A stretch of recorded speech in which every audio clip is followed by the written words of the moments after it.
I'm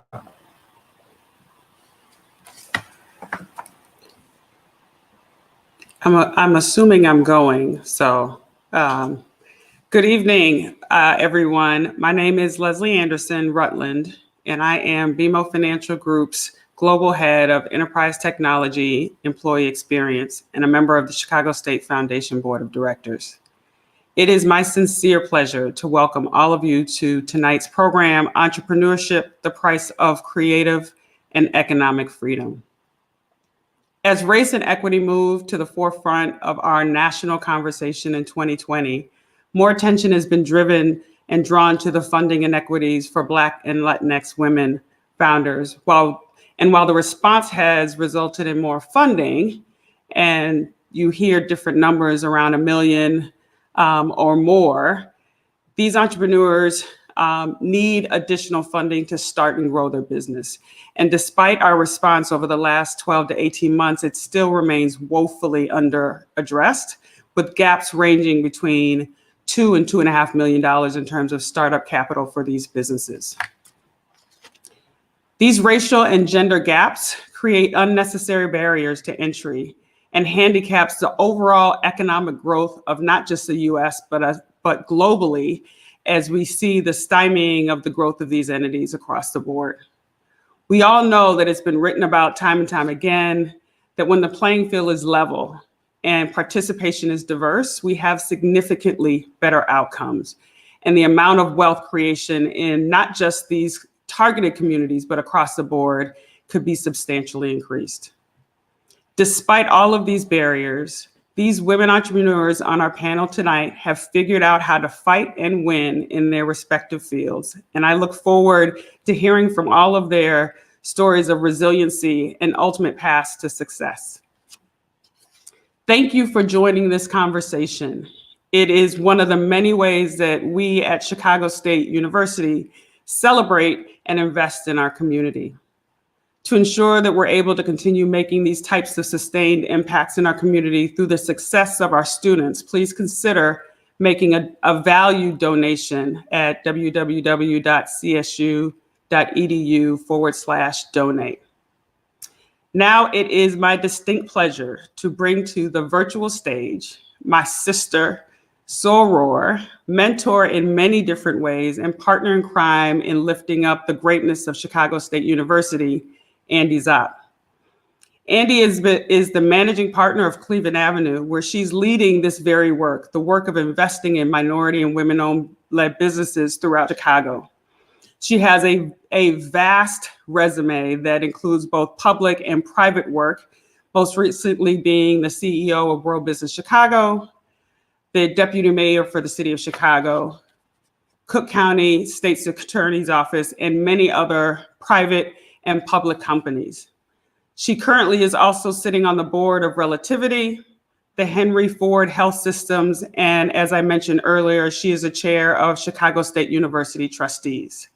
Please join me in bringing Andy to the table and enjoying this wonderful dialogue about what winning looks like for these entrepreneur women.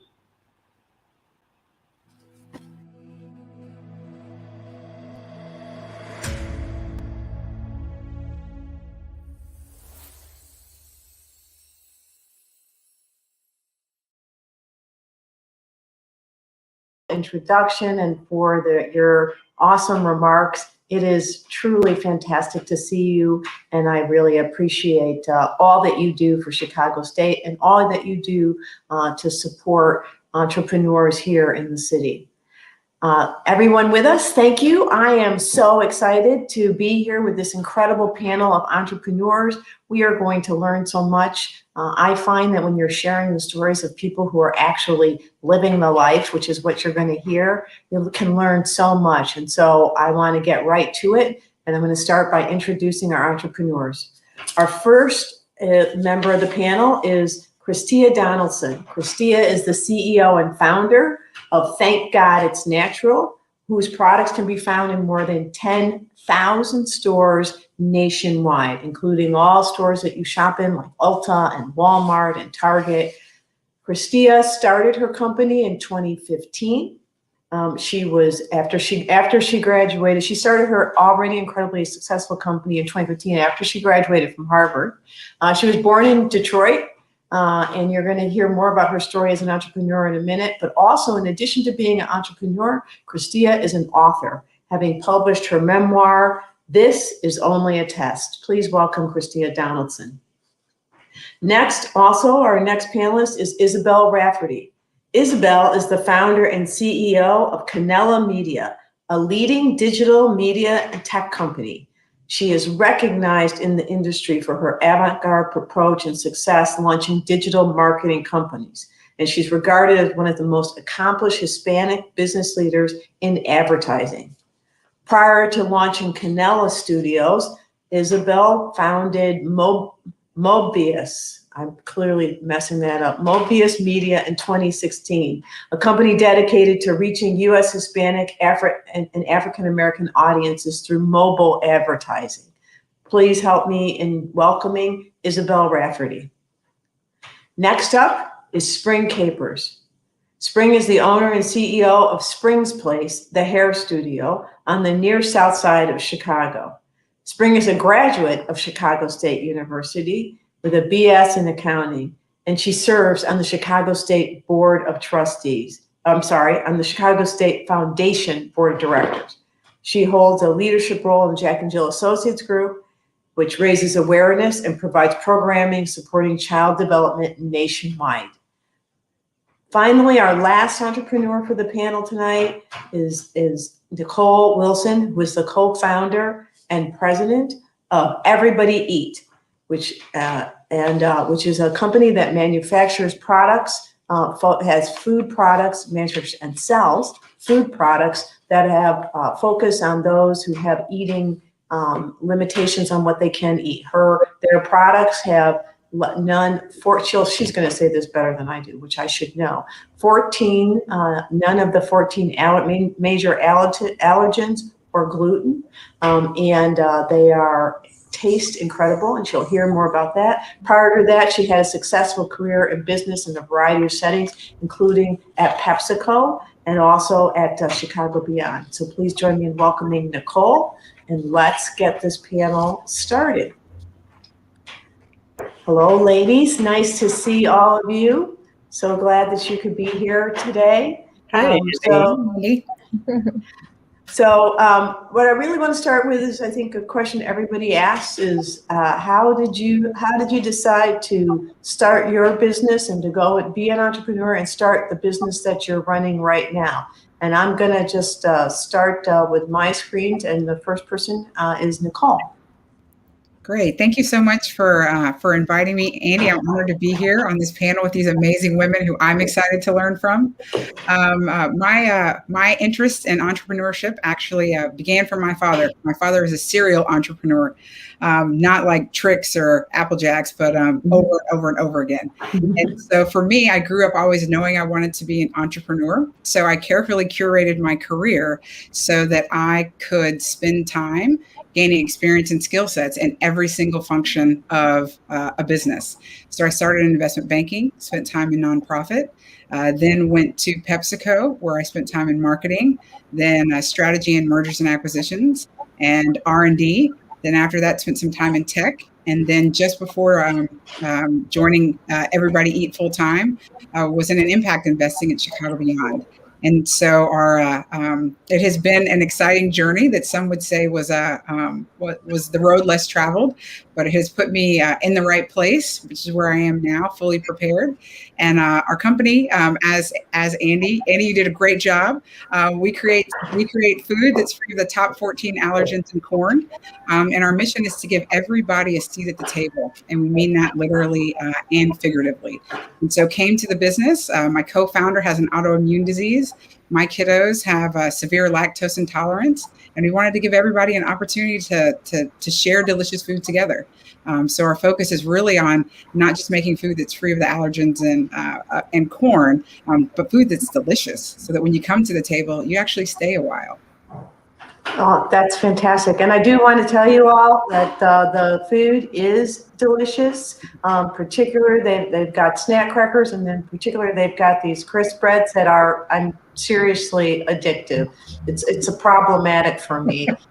So I highly encourage you to go buy some. And you can do that at both Mariano's and Whole Foods. Isabel, how about you? How did you come to become a media mogul? I never dreamed of being an entrepreneur. I wish I could say I had a very clear path. I think I was one of those people that graduated college and it was like, let's see what I'm good at. So I ended up working in a media company and enjoy a lot, and then ended up working with the largest broadcasters, Univision, Telemundo.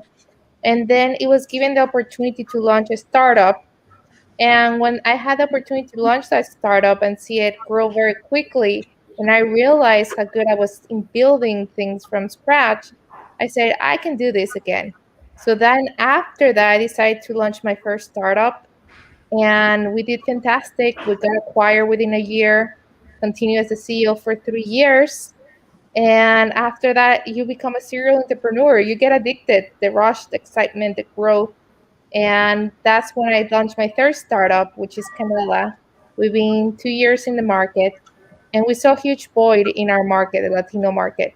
There was not a lot of good quality content for Latinos in the United States. So we decided to launch one of the first streaming services free for Latinos where they could watch movies, series, novelas from all over the world here in the United States. So yeah, it was, I didn't have, I wish I could tell you I had a path that I designed that this is what I want to do. I think just life has put me in these situations that end up putting me where I am today. And I wouldn't want it any other way that I know.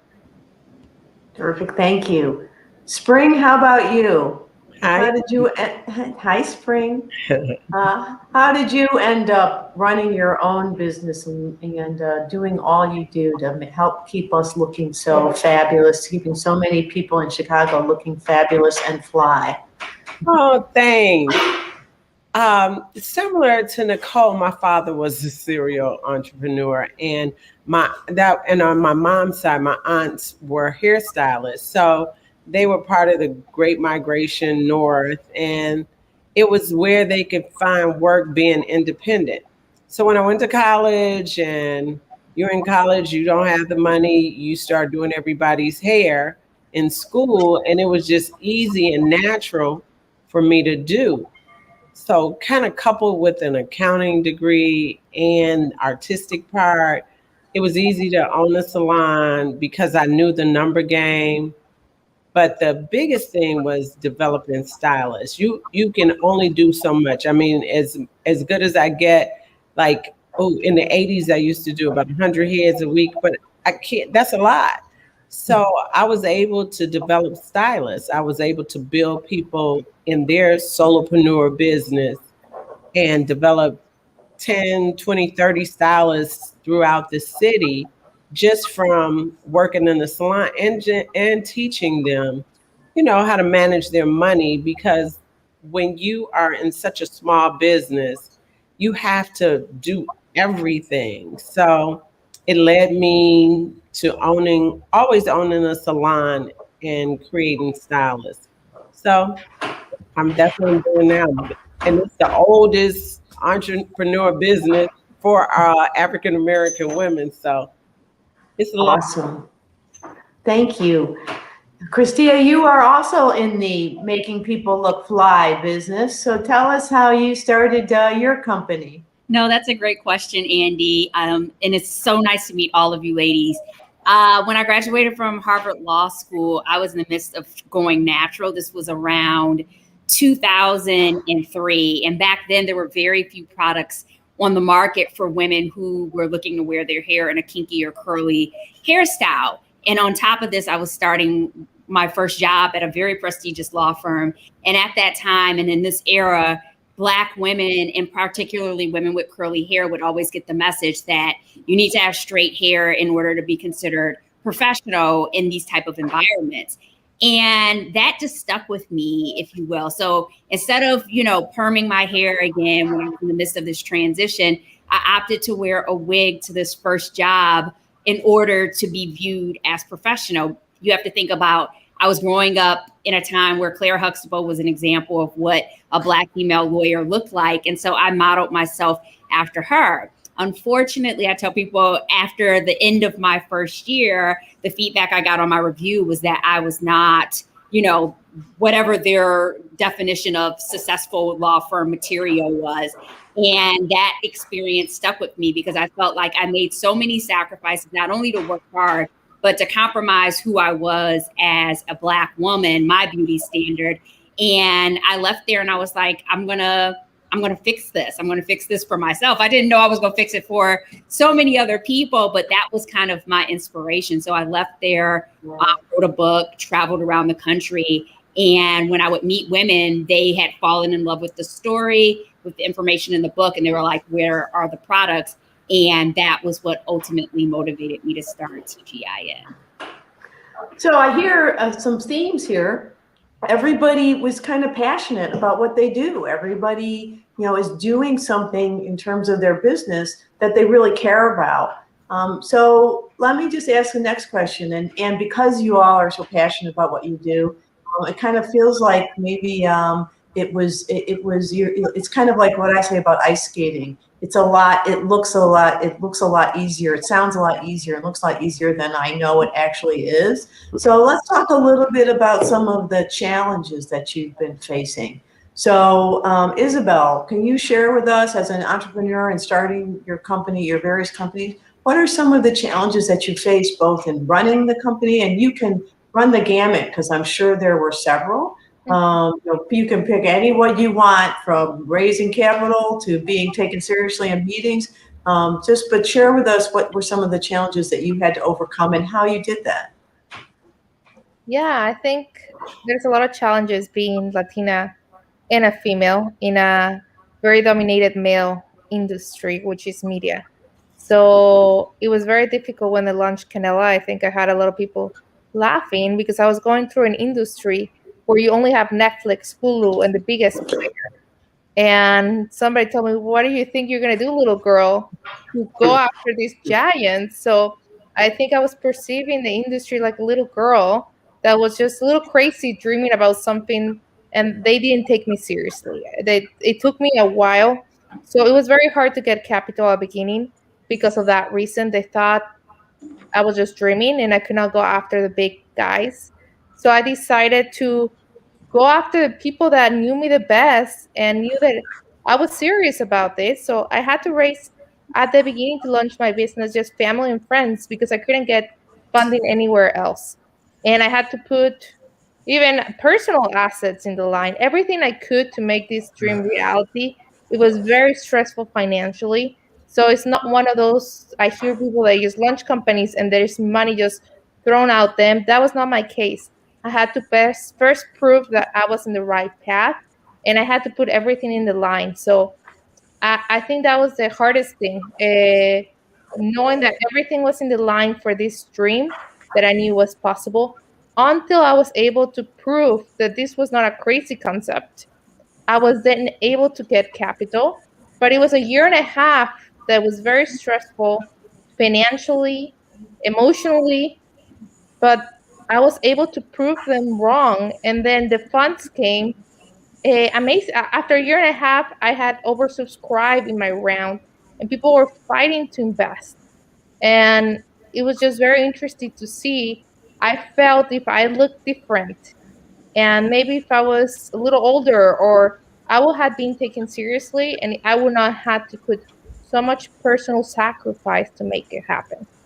I think the other sacrifice that you do launching a business is time. Everybody says work, life, family, friends, balance. I just don't think that exists.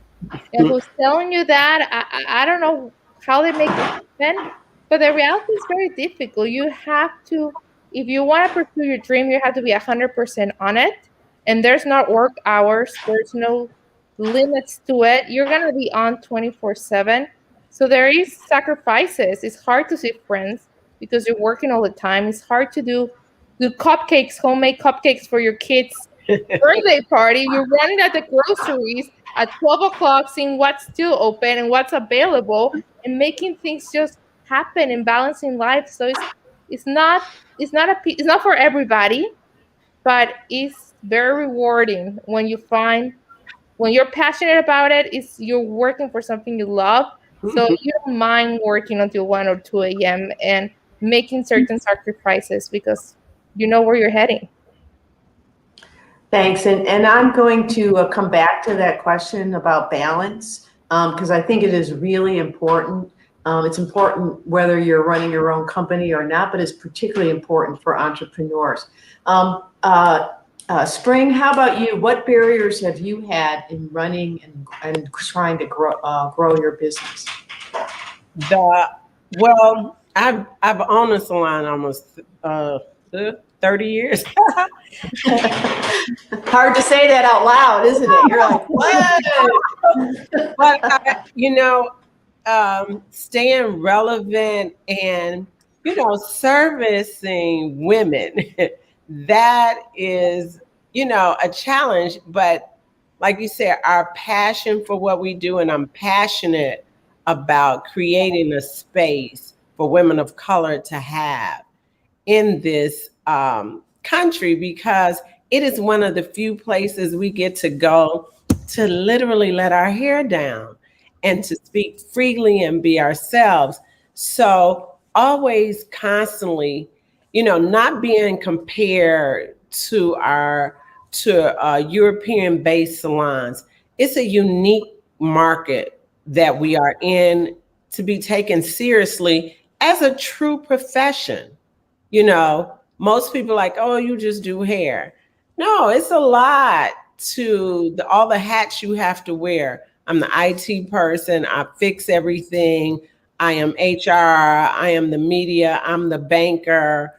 I am everything. And I stand behind a chair and I, do the customer service and I do everything, the accounting, the everything. So you have to really build some type of team around yourself. When you are by yourself, working for yourself, you got to create hours so that you will be able to build the business and still maintain it. That is a constant job.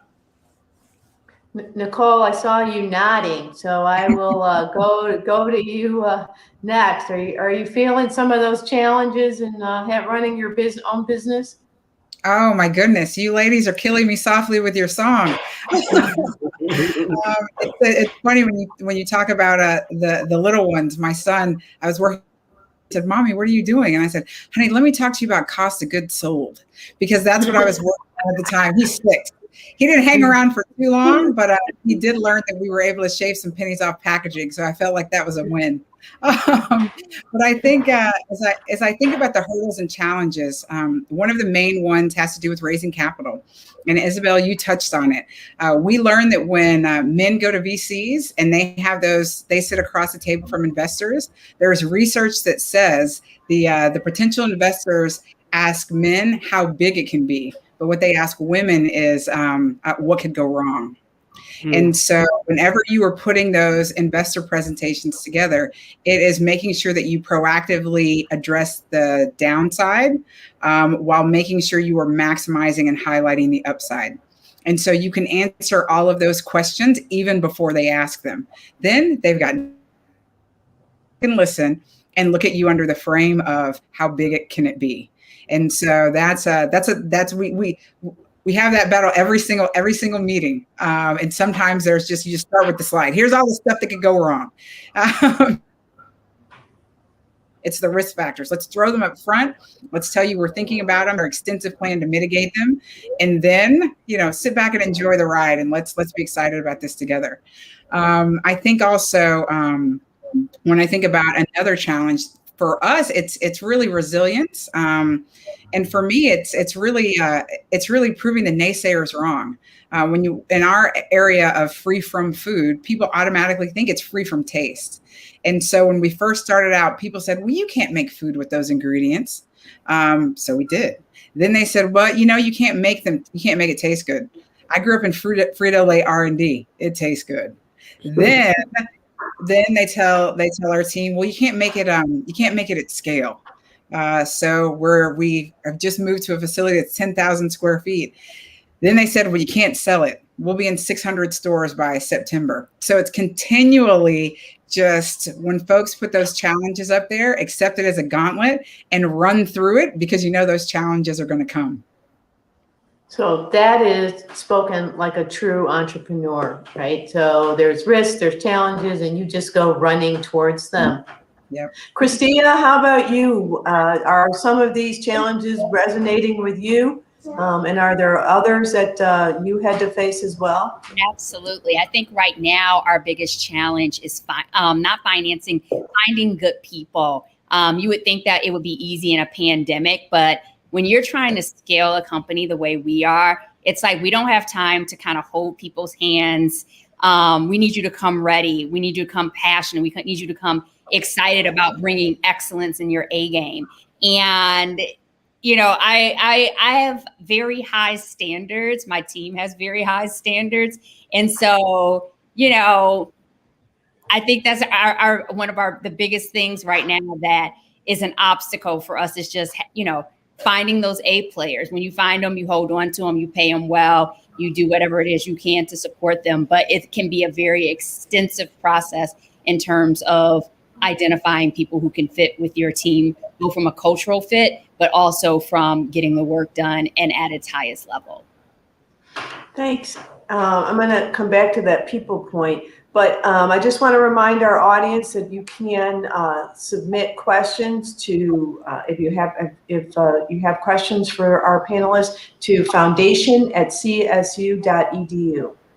So a couple themes I hear here that I want to circle back on.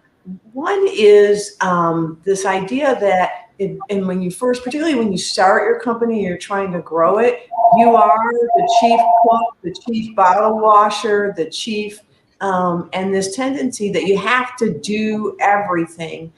So I'd just like to hear a little bit about how you ultimately manage that, and then learn how to share the wealth, if you will, in terms of responsibility. So, Isabel, I'm going to start with you. Yeah, I think it touches a little bit on the point of finding the 8 players. Sometimes it takes a little bit, because it's your baby, right? Your company is your baby. You want everything to run smoothly. So for you to let your baby with a new nanny is very difficult. That's how I see it. So you have to bring people that you think could be A players, but you have to not fully give them your baby to take care of. After they prove themselves, you're like, okay, you're the right person to run this department. So I think for me, it's very difficult to let responsibility go until somebody has proven themselves. And so, yeah, at the beginning, what that means is you end up being involved in every single area, which is very hard because you're trying to grow the company as quickly as possible. But when you start finding those A players, those people you trust, that they can run the department, you're able to remove yourself from those responsibilities. You still have to keep an eye on it. You have to be in everything, but the people that you have is very, very crucial. So for me, it takes time to get someone there, trained, and in a place that I feel comfortable enough to let go. Spring, how about you? You have a small business, but you mentioned developing stylists. That's got to be really critical. You have a bad stylist does a bad job at your shop on somebody, don't they? They may do a bad job, but people talk about you. How do you handle that, and how do you go about building that trust and expanding, making sure that you've got the right people that you can rely on? Well, I know someone told me, hire slow, fire fast. Exactly. Yeah. The good thing is I've always grown within the salon. I always develop my stylist here versus someone coming in with a skill set. It's like, golf trying to undo what they learned. So I developed my stylist here.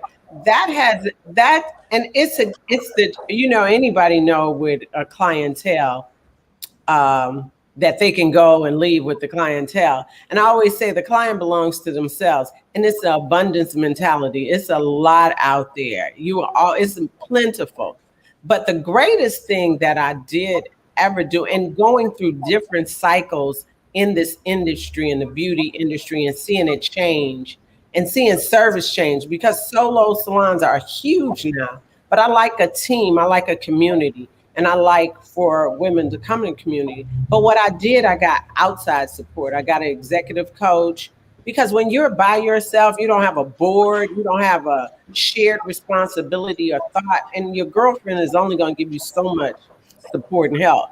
So I got an executive coach, I got a great accountant, a great attorney, and then I just built a team around me, a social media girl, and always some kind of assistant help, so that I believe, like, why pay? And even what I sell when I do about hair, like I can pay someone $200 a week to take 10 to 15 hours of time and work off of my table versus doing it myself.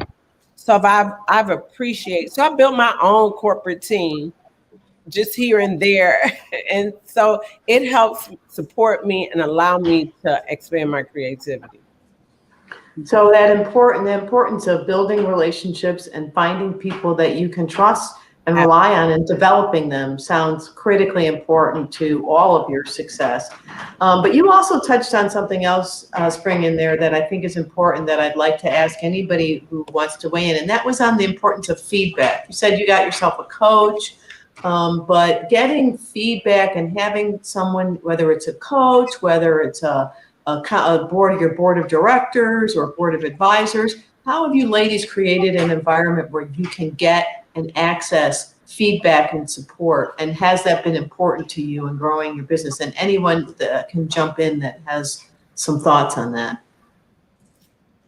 So I'm a member of a CEO peer group called This Stitch, and I meet with them once a month. It's a group of anywhere from 10 to 14 CEOs, and we bring different problems to the group, whether it's hiring, whether it's scaling, whether it's, on a new client, whether it's firing a client. And in addition to the once a month meeting with this group, where I hear their problems and they hear my problems, our facilitator also does a one-on-one meeting with us once a month to kind of go over our strategic plan, our financials, anything that's hot or, bothering us within the workplace. And so that becomes my board of directors, but also a place where people challenge me in terms of how I'm running my day-to-day operations. And has that been helpful to you and, and important to you? I think, when Nichole was talking about think bigger, how much bigger can it be? I think being in a group, particularly a male-dominated group, the things and the way they think about some of these business issues has definitely helped to shape my thinking about how I should approach my business, how I should approach my financials, how I should approach, taking on capital. I do think there's a different perspective there, and I appreciate it. Anyone else have a source of feedback that they've created that they want to share? Sure, I'll share. I've got two. One is what I call my personal board of directors. And some of that was inspired by my dad, who said, you got to get a personal board of directors. And the three who are on mine, one hired me as an intern into Merrill Lynch in 1997 to the corporate strategy group. Another is a person who's currently an investor and on our board of advisors. And then another is just someone who doesn't have anything to do with the business space, but is someone in philanthropy who I've long admired. And so when I'm grappling with different issues on the business, I turn to titans. All of them are women, although I need a I need a guy in there. But they are all really people who come to my work from a different perspective and know me really well. And sometimes better than I know myself. And I can't tell you how many times I say to them as I'm talking through something, you already know the answer. You just want me to tell you to go do it. And then sometimes they'll say, go do it. And sometimes they'll say, you know better. And so I think it's really having those sounding boards that can serve as really a springboard for some of your ideas, and also can make you take a step back and look in the mirror. And I think that's really, really important to have those different perspectives. The other is the junior people on my team. When we have our mission of giving everybody at the table, we live that. We say great ideas come from anywhere, and feedback is a gift. And when you have a group of millennials on your production floor telling you what you need to do better about what you need to do better, you better listen, because they know. And so often their work has become our best practices, and their feedback has become, has planted seeds for how to better run parts of the business, and even help me delegate a little bit, because in the beginning, like Isabel says, you have to be in every single piece of it. But as the business grows, the only way you scale yourself is through investing in the people around you and in their development, and then giving them responsibility. And so the young people around me know Nichole doesn't sleep. We need to help Nichole sleep because that's not sustainable. So they say, you know what, let me take this off your plate. And for those who step up, I give them the opportunity to lead and grow. And they usually blow me away every time. Yeah, I think some really important points you made there, including being willing to take the feedback. Sometimes it's really hard. Sometimes, but you have to be able to listen. And again, I think that's it's harder. It's everybody says it. Not everybody does it really well because it's hard. The other is to give people, to be able to delegate, to truly be able to delegate. One other point that Isabel made a little bit ago that I wanted to just circle back to ask each of you, because I think we've all had to face it, and I'm certain that all of you in doing your business, and that is, she mentioned that when she started, people didn't want to take her seriously. They said, I think she actually said they actually called her a little girl, which is, in my worldview, fighting words.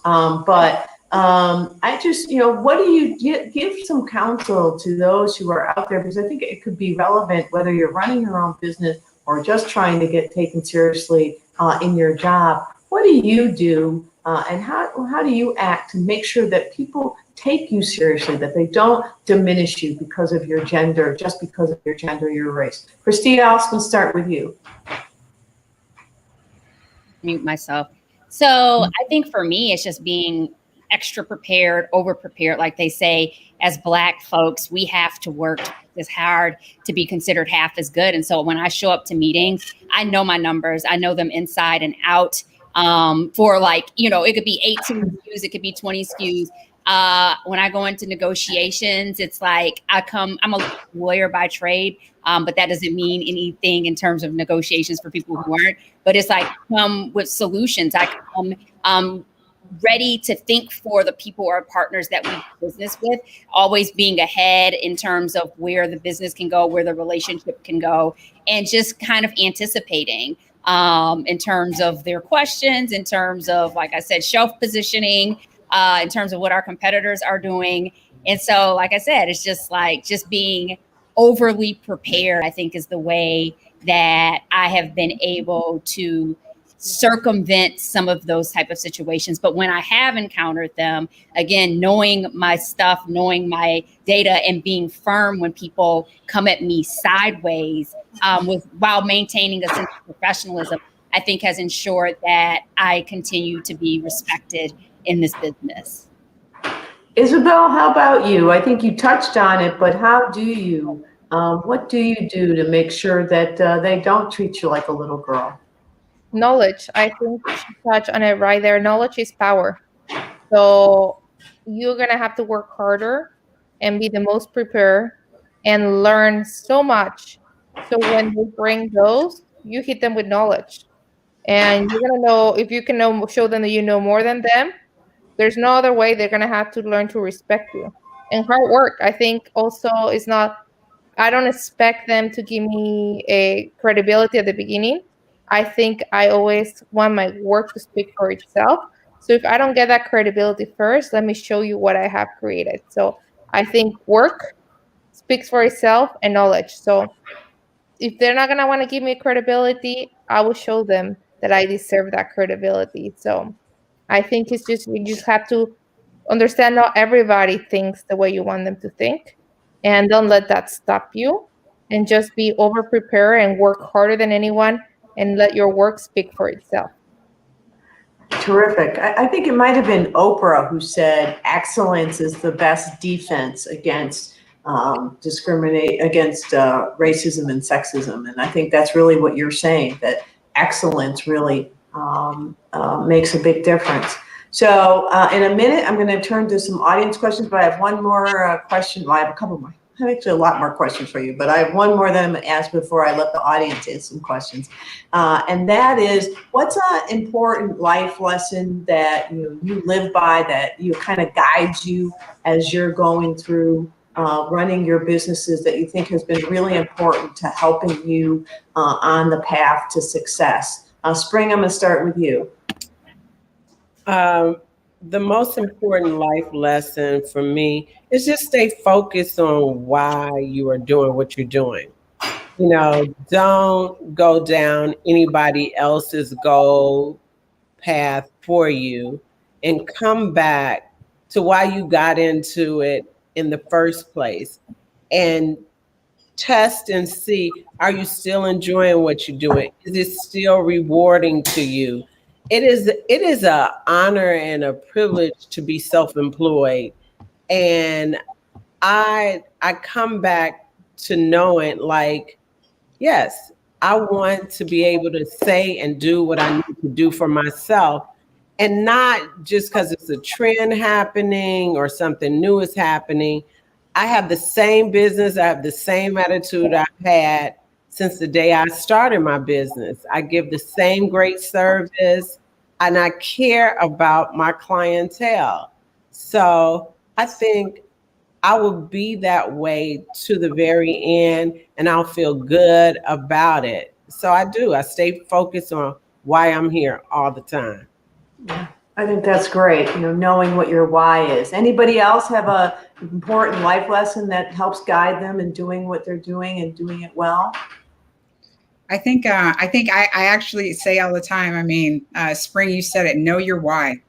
Know your why, and know it down to the very core of it. And for me, the why is not always about right now, but what's that vision for the future? What's that final destination? Because I find that for me, it works when I begin with the end in mind. And when there's a clearly articulated understanding of where I'm going, then no matter how hard it gets on that path, you just keep trucking through because you know where you're headed. And I say all the time, at least for our business, it's about so much more than the thins. It's about building a business that people can rely on, that will be there because we've built a business that's sustainable, and it becomes something that really helps to undergird and be the infrastructure for not only individuals, but for their families and for their communities. And so when your why is something that's that big, it's what makes me get up every single morning, because I know it's not about just me. It's about those who came before me and those who are coming after me, and the people who rely on me every single day to build a business that's here to stay. Right. Absolutely. All right, I'm going to turn it over to, not turn it over, I'm going to pull from some audience questions that we're getting in. This first one is, what do you consider the biggest risks? What's the biggest risk you've taken? And how did you get yourself the courage to take that risk in building your business? Who wants to go first? Anybody? I think for me, being willing to risk everything. I'm young. What I have is what I learn. I have my work ethic. So if I fall, I will get up. So as long as you have to be willing to lose everything to win, I think. And knowing that you might if you don't go big, you're not gonna get there. So just do it. Jump at it. If you fail, you fail. You get up. You do it again. I mean, what do you have to lose? Money? Money comes and goes, right? You can be one time at the top. If you lose all the money, but at least you pursue that dream. Of course, don't go just jump at something without doing research and being educated. But if you feel it's what you want to do it. If you fall, you'll get up. Yeah, I want to Go ahead. back on Isabel, because it's really the unknown, right? Like each one of us is like, we had an idea, but it's the unknown. You don't know if the people are going to show up, buy the product, get their hair done, and you just step out there in a great belief in yourself that you are going to make it happen. And I've moved like 3 or 4, maybe 5 locations. And each location, I'm like, I wonder if the people are going to come here. And you just trust it. You trust if I build it, they're coming. And it happens. And it's really that belief. Yeah, absolutely. And I think there's also that idea, that Isabel touched on, that if you fall down, you'll get back up. That view that we're resilient. I talk about resilience all the time. It's one of my favorite character traits because we all have it. And if you're gonna take risk, you have to believe in your resilience. Anybody else have a risk that they want to share that they took, that they survived? I think that for me, it was the risk of knowing that I always wanted to be an entrepreneur. And then finally that day came and I was like, wait a second, this is what I've been preparing for. Wait a second, it's here. And so, you talk about when actually preparation meets opportunity. What are you going to do? And I'm in Isabel's camp. You go big. If you're going to go big. Like Spring said, if you fail forward, get back up, keep going. And I think that the courage is just, it's that innate understanding that you're going to do everything within your power to make it successful. And there is no failing because you're just going to keep moving forward. You're going to learn from it. You're going to fail fast. You're going to move forward. You're going to move fast. And you're responsible for that momentum. And if there's anybody in the world that you're going to bet on, it's going to be yourself. And so I'll take that every single day.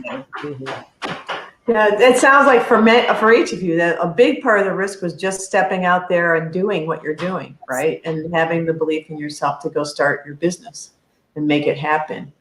So I have one audience question about your network. So the question is, because each of you talked about network in one way or the other, has your network changed as your business has changed? Did you have to go find new people to supplement the people you have, to expand your network, or to get resources or insight that you didn't have before?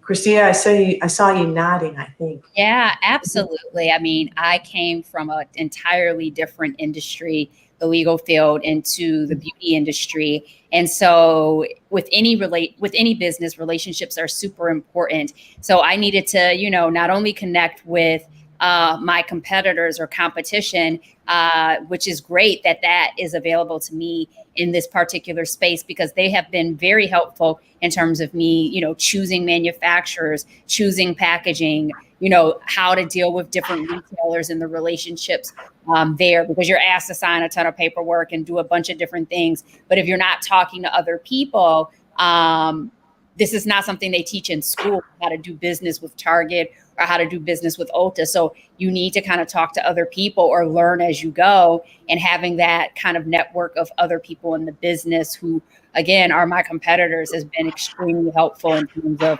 my network, making a difference in terms of our business. Anybody else? Isabel, did you have to add new people to your network as your business grew and changed?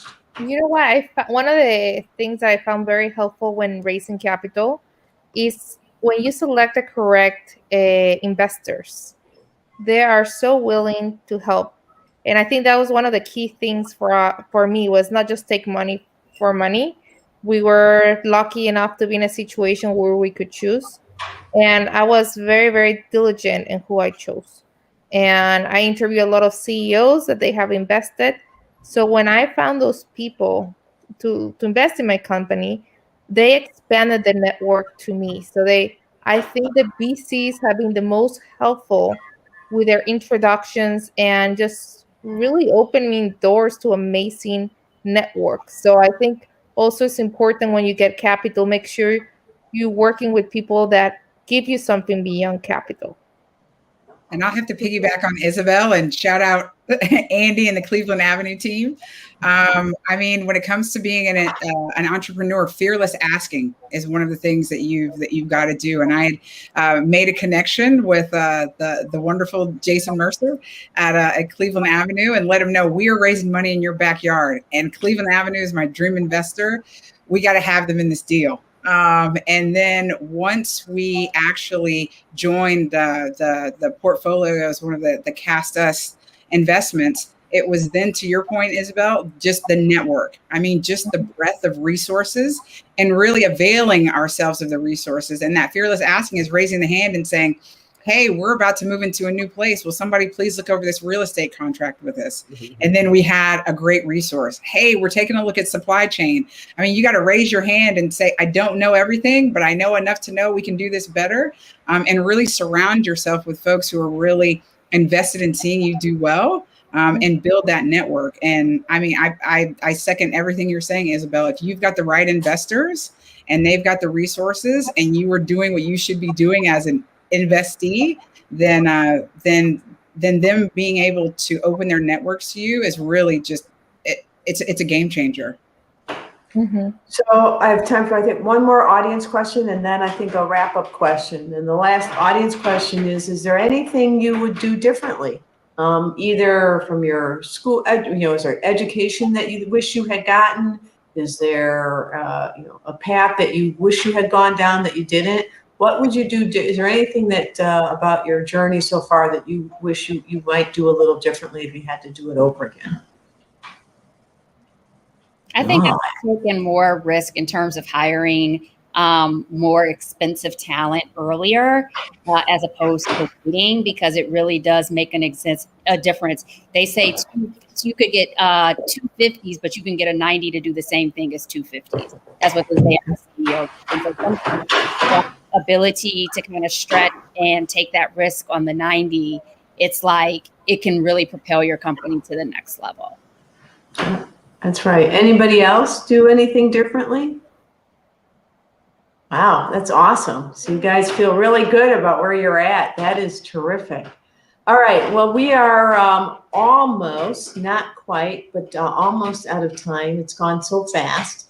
I'd like to just let each of you share if there's any words of wisdom that you'd like to share to anybody in our audience that might be thinking about going into business for themselves. And as part of that, could you also just talk a little bit about what you'd like your legacy for your business to be?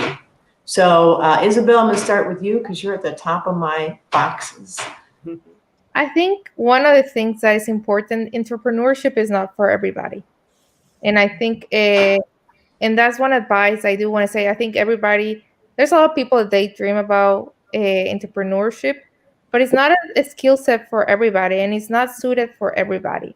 So I think it's important to do a lot of self-reflection before jumping on it to see really if entrepreneurship is set for you, because you can be a top executive and do great within a corporation, and that's okay.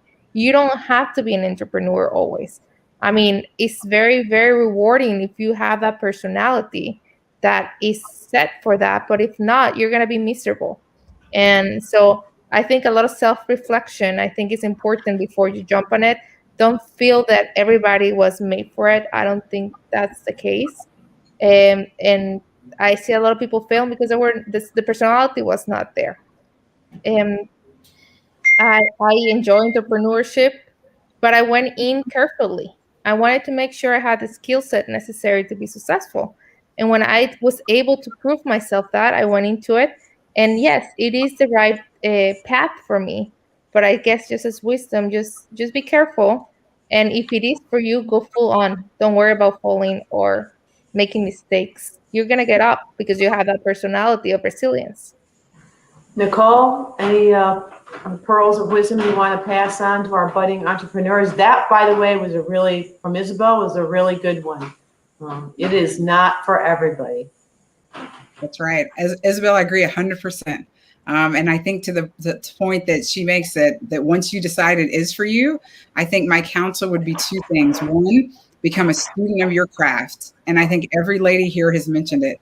It is know your business. Make sure there is no one in the whole world who knows your business as well as you do, because you've got to continually build it, grow it, reinvent it, problem solve within it, and teach others about it. And so I think becoming a student of your craft is critical. I think also is entrepreneurship is both a privilege and a responsibility. Invest in your people. Make sure they know that they're cared for, develop them, grow them, professionalize the industry if the industry you're in isn't a professional one. Food manufacturing gets a bad rap. How do you bring integrity back to that? And then when we think about our legacy, for my company, I want folks to leave the company better than they were when they showed up, and then to be able to take that forward so that they're being built up in a way that they can build up others around them because of what they've learned from both a professional and personal standpoint. Thank you. Awesome. Christia? I think my piece of advice to people would be, I know we talked a little bit about balance, but the importance of taking time for yourself. I've been doing this for about 15 years, and it is a marathon, not a sprint. And so it's really important, to hire good people, even if they're expensive, to get you off the field and into being a coach and not a player. Because you will burn out. Like, you can't operate with this level of intensity for a long period, like for 10, 15, 20 years nonstop. It will be the death of you, literally. So my advice to people who are in the grind is you have to make time for yourself. Your business will benefit, and from your creativity, from the break, from the innovation that you're able to think about when you're able to take a step back. And then what I want my legacy to be is similar to Nichole, just making sure that my employees become the best versions of themselves, both professionally and personally, under my leadership. Oh, awesome. Okay, Spring, wrap it up for us. What are your pearls of wisdom? Well, my pearls of wisdom that everyone does not have to be a big business. They could be a small business.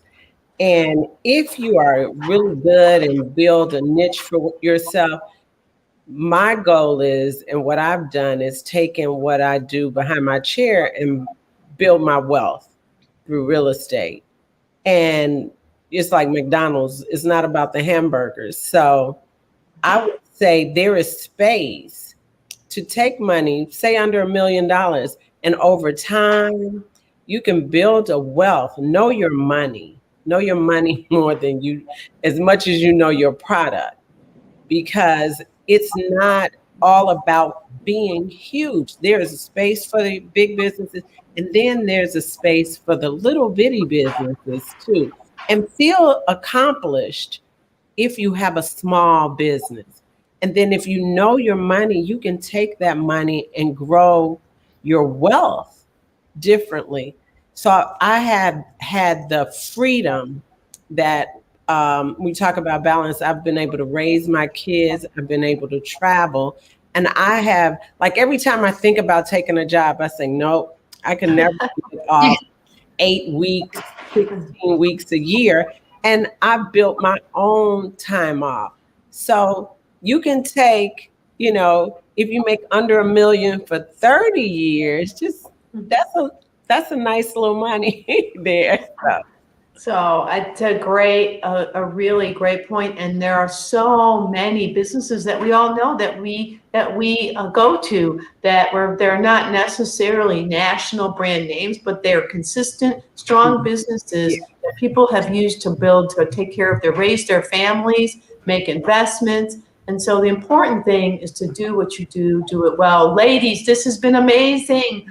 We went over, Kevin's yelling at me in the chat. But it was worth every second. What a powerful panel. Thank you for taking your time, for sharing your wisdom. We wish you continued incredible success. You are all amazing and fantastic.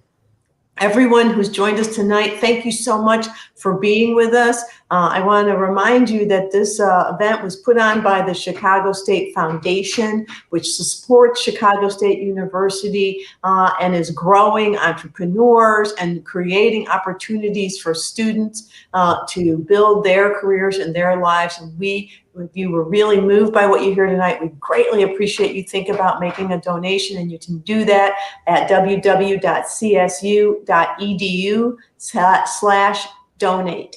And if you thought this was a great panel, I would like to invite you back to this very spot next week, a week from today, on the 31st of March. We're going to have another amazing group of women, including the chair of the Chicago State Foundation Board, and they're going to talk about women and leadership and the challenges that women leaders have and have faced in establishing themselves as leaders. And you can register for that at that program at www.csu.edu/WHM. So thank you all so much for being with us tonight. Thank you, ladies. Thank you. Powerful. Everyone take care. Have a great evening. Good night. You Good too. night. Bye-bye.